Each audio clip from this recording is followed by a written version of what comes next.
Easiest way to make a video into text. So this is my video.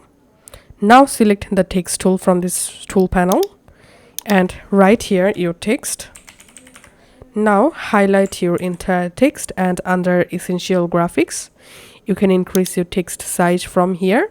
You can also change your text font family, and you can also change your text color, and you can change your text bold or regular.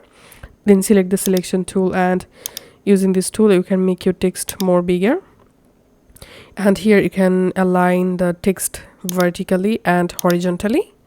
Once you're happy with your text, now you can increase your text clips. Now go to effects and type here track, and add this track made key to your video clip. Don't add it to text clip, add it into video clip.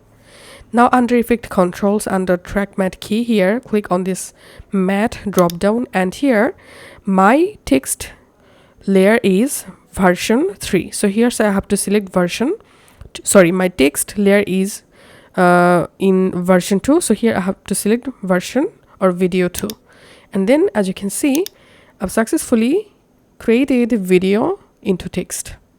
That's it.